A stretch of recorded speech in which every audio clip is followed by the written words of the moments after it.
Why waiting to return? Items for repair bloats. Supply chain inventory. In complex supply chains, every decision about how material flows has an impact on availability, cost, and responsiveness. One practice that often looks efficient is batching unserviceable items before sending them for repair. On the surface, it can make sense. It reduces the number of shipments, simplifies administration, and may appear to lower transport cost. But the hidden effect is often much more damaging. Items wait, repair cycles slow down, turnaround time increases. More spare inventory is needed to maintain availability. This is the batching trap. What feels efficient locally can create delay, excess inventory, and reduced agility across the whole supply chain. The local logic is easy to understand. Batching seems efficient because the local logic is easy to understand. Rather than sending every failed item for repair immediately, teams wait until they have enough items to fill a crate, pallet, truck, or shipment.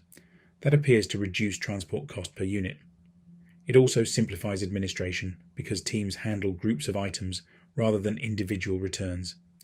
From a local perspective, it can feel easier to manage, but the problem is that local efficiency is not always the same as total supply chain efficiency. While the item is waiting to be batched, it is not being repaired. It is idle, and idle assets create hidden cost. Queue time turns failed assets into idle pipeline stock. The real issue with batching is queue time. When an item fails, it may sit waiting to be shipped. Then it moves through transport. Then it enters the repair process. Batching adds an extra waiting stage before the repair clock even starts. That waiting time turns failed assets into idle pipeline inventory. They are no longer available for use, but they are not yet being repaired either. To maintain availability, the organisation often compensates by holding more spares. So the inventory pipeline swells. Stock is tied up in 3 places, waiting to ship, in transit, and in repair. That is how batching quietly increases inventory. Batch delay is hidden lead time. Batch delay behaves like extra lead time in the system. If failed items are sitting in a queue waiting for a batch to build, the turnaround time becomes artificially longer. The repair clock starts later. Repaired items return to service more slowly. The result is a larger spare pool requirement. More stock is needed simply to cover the time that assets spend waiting.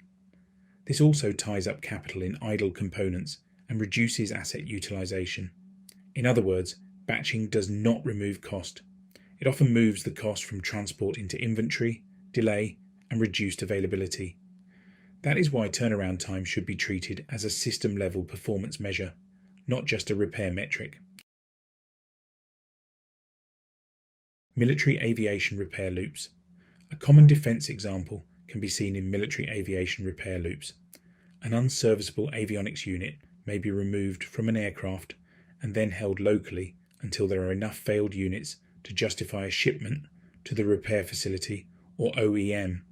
That may feel sensible from a transport or administration perspective, but each failed unit may sit idle for days or weeks before repair even begins. During that time, the fleet still needs to be supported.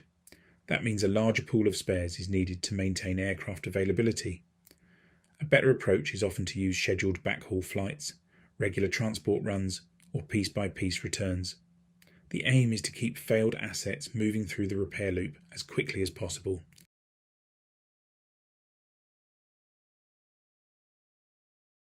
Electronics retail and refurbishment. The same principle applies in civilian supply chains.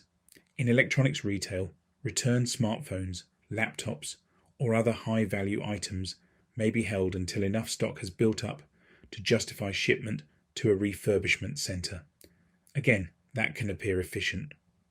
But while those items are sitting in local warehouses, they are not being refurbished, resold, or returned to productive use. Working capital is tied up in unsellable stock, and in fast-moving technology markets, product value can fall quickly. The longer the delay, the greater the loss of value. Faster, more frequent reverse logistics can support quicker refurbishment, lower inventory, faster resale, and better cash conversion. When product value decays quickly, waiting is especially expensive. 4 practical actions for supply chain leaders. Breaking the batching habit does not always mean sending every item separately at any cost. It means designing the reverse logistics flow around total system performance. First, shift towards continuous returns where practical. Second, use scheduled transport, consolidated networks, or backhaul opportunities to avoid excessive transport cost. Third, monitor and optimize turnaround time as a key performance measure. And fourth, share failure data with repair partners so they can plan capacity and smooth workload. Transport costs may rise slightly, but the reduction in inventory, delay, and lost availability can often be far greater. The aim is not more movement for the sake of it. The aim is better flow. Local transport efficiency is not the same as end-to-end efficiency. The key message is simple. Local transport efficiency is not the same as end-to-end supply chain efficiency.